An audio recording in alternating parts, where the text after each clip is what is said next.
Excel Techno School, Guruvayanakere, Venur. Admission open now. ಇವತ್ತು ಕೇಂದ್ರದ ಜನವಿರೋಧಿ BJP ಸರ್ಕಾರ, ಈ ಸರ್ಕಾರದ ಸರ್ವಾಧಿಕಾರಿ ಧೋರಣೆ, ಇವರು ಅಧಿಕಾರಕ್ಕೆ ಬಂದ ನಂತರ ಎಲ್ಲಾ ಸ್ವಾಯತ್ತ ಸಂಸ್ಥೆಗಳನ್ನು ದುರುಪಯೋಗ ಮಾಡಿಕೊಂಡು ಪ್ರಜಾಪ್ರಭುತ್ವ ಸಂವಿಧಾನದ ವಿರುದ್ಧ ಇವರೇನ್ ಕೆಲಸ ಮಾಡ್ತಾ ಇದ್ದಾರೆ, ಪ್ರತಿಪಕ್ಷದ ನಾಯಕರ ಧ್ವನಿಯನ್ನು ಹತ್ತಿಕ್ಕಲಿಕ್ಕೆ ಸುಳ್ಳು ಕೇಸ್ಗಳನ್ನು ಹಾಕಿ ಅನೇಕ ಜನರಿಗೆ ತೊಂದರೆ ಕೊಟ್ಟಂತದ್ದು ನಾವು ನೋಡಿದ್ದೇವೆ. ಅದೇ ರೀತಿಯಲ್ಲಿ ನಮ್ಮ ನೆಚ್ಚಿನ ನಾಯಕರಾದಂತ ಶ್ರೀಮತಿ ಸೋನಿಯಾ ಗಾಂಧಿ ಅವರು, ರಾಹುಲ್ ಗಾಂಧಿ ಅವರ ವಿರುದ್ಧ, ಮಾನ್ಯ ಮಲ್ಲಿಕಾರ್ಜುನ್ ಖರ್ಗೆ ಅವರ ವಿರುದ್ಧ ನ್ಯಾಷನಲ್ ಹೆರಾಲ್ಡ್ ಕೇಸ್ನಲ್ಲಿ ಸುಳ್ಳು ಕೇಸನ್ನು ದಾಖಲೆ ಮಾಡಿ ಇವತ್ತವರು ಕೋರ್ಟ್ ಇಂದ ಇದು ಸುಳ್ಳು ಅಂತ ಹೇಳಿ ಸಾಬೀತಾಗಿದ್ದಂಥದ್ದು ನಾವು ನೋಡಿದ್ದೇವೆ. ಯಾವ ರೀತಿಯಲ್ಲಿ ಇವರು ಮತಗಳ್ಳತನ SIR ಮುಖಾಂತರ ಬಡವರ, ಕಾಂಗ್ರೆಸ್ ಬೆಂಬಲಿಗರ ಮತಗಳನ್ನು ಚೋರಿ ಮಾಡುವಂತ ಕೆಲಸವನ್ನು ಮಾಡಿ ಪ್ರಜಾಪ್ರಭುತ್ವಕ್ಕೆ ಧಕ್ಕೆ ತರ್ತಾ ಇದ್ದಾರೆ. ಬಾಬಾ ಸಾಹೇಬ್ ಅಂಬೇಡ್ಕರ್ ಅವರ ಏನೊಂದು ಆಶಯಗಳಿದ್ದು ಅದರ ವಿರುದ್ಧ ನಡ್ಕೊಳ್ತಾ ಇದ್ದಾರೆ.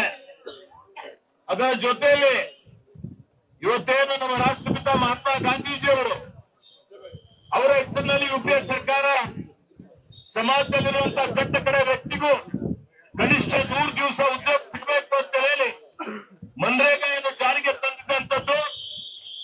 ಆ ಮನ್ರೇಗಾದ ಸಂಪೂರ್ಣ ಅದನ್ನು ಬದಲಾಯಿಸಿ ನಿನ್ನೆ ಲೋಕಸಭೆಯಲ್ಲಿ ಒಂದು ಮಸೂದೆ ಮಂಡನೆ ಮಾಡಿದ್ದಾರೆ.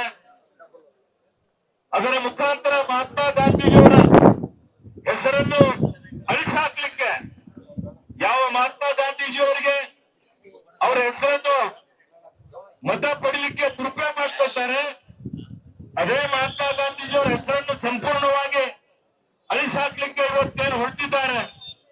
ಅದರ ಜೊತೆಯಲ್ಲಿ ಮನ್ರೇಗಾ ಯೋಜನೆಯಿಂದ ಏನು ಕೆಳ ಹಂತದಲ್ಲಿ ಅನೇಕ ಬಡವರಿಗೆ ಉದ್ಯೋಗ ಸಿಗ್ತಾ ಇತ್ತು, ಅದನ್ನು ಕಸಿದುಕೊಳ್ಳಿಕ್ಕೆ ಅವರೇನು 90% ಕೇಂದ್ರ ಸರ್ಕಾರ ಹಣ ಕೊಡ್ತಾ ಇತ್ತು, 10% ರಾಜ್ಯ ಸರ್ಕಾರ ಕೊಡ್ತಾ ಇತ್ತು.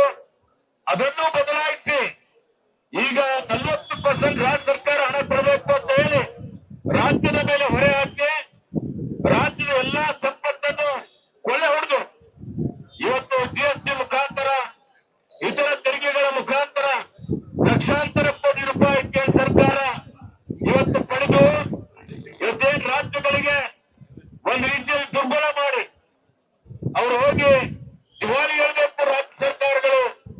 ಅದರ ಮುಖಾಂತರ ಒಕ್ಕೂಟದ ವ್ಯವಸ್ಥೆಗೆ ಧಕ್ಕೆ ತಂದು ಅವರೇನು ಸರ್ವಾಧಿಕಾರಿ ಧೋರಣೆ, ನಮ್ಮ ಕೈಯಲ್ಲಿ ಎಲ್ಲ ಅಧಿಕಾರ ಕೇಂದ್ರೀಕರಣ ಮಾಡಬೇಕು ಅನ್ನುವಂತ ರೀತಿಯಲ್ಲಿ ಈ ಮನ್ರೇಗಾವನ್ನು ಸಂಪೂರ್ಣವಾಗಿ ಅವರು ಬದಲಾಯಿಸಲಿಕ್ಕೆ ಬಂಚ್ ಹಾಕಿದ್ದಾರೆ. ಹೀಗಾಗಿ ಅವರೇನು ಆಲೋಚನೆ ಇದೆ, ಅವರೇನು ಸಂಕಲ್ಪ ಮಾಡಿದ್ದಾರೆ, ಇಡೀ ದೇಶದಲ್ಲಿ ತಾವು ಮಾತ್ರ ಆಡಳಿತ ನಡೆಸಬೇಕು ಅಂತ ಹೇಳಿ ಅಧಿಕಾರ ದಾಹದಿಂದ ಯಾವ ಮಟ್ಟಕ್ಕೂ ಕೇಂದ್ರದ ಬಿಜೆಪಿ ಸರ್ಕಾರ ಇಳಿತದೆ. ಹೀಗಾಗಿ ನಮ್ಮ ನಾಯಕರಾದಂತಹ ರಾಹುಲ್ ಗಾಂಧಿ ಅವರು, ಖರ್ಗೆ ಅವರು ಅವರ ವಿರುದ್ಧ ಹೋರಾಟ ಮಾಡ್ತಾ ಇದ್ದಾರೆ. ಲೋಕಸಭೆಯಲ್ಲಿ ಇಡೀ ರಾಜ್ಯಾದ್ಯಂತ ಹೋರಾಟ ನಡೀತಾ ಇದೆ. ನ್ಯಾಯ ಸಿಗುವವರೆಗೆ ಈ ಹೋರಾಟ ಮುಂದುವರಿಯುತ್ತದೆ.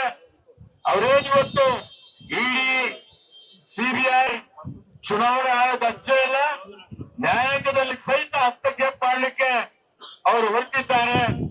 ಇದರಿಂದ ಮುಂಬರುವಂತಹ ದಿನಮಾನಗಳಲ್ಲಿ ಇಡೀ ದೇಶದ 140 ಕೋಟಿ ಜನರಿಗೆ ಮಾರಕ ಆಗುವಂತದ್ದಿದೆ.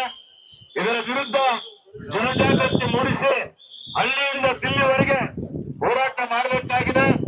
ಕಾಂಗ್ರೆಸ್ ಪಕ್ಷ ಯಾವಾಗಲೂ ರಾಷ್ಟ್ರಕ್ಕಾಗಿ, ಇವತ್ತು ಸ್ವಾತಂತ್ರ್ಯಕ್ಕಾಗಿ ಹೋರಾಟ ಮಾಡಿದಂಥದ್ದು, ತ್ಯಾಗ ಮಾಡಿದಂಥದ್ದು, ಬಲಿದಾನ ಮಾಡಿದಂಥದ್ದು ಬರೀ ಕಾಂಗ್ರೆಸ್ ಅಂದ್ರೆ ಒಂದು ಆಂದೋಲನ, ಅಧಿಕಾರಕ್ಕಾಗಲ್ಲ.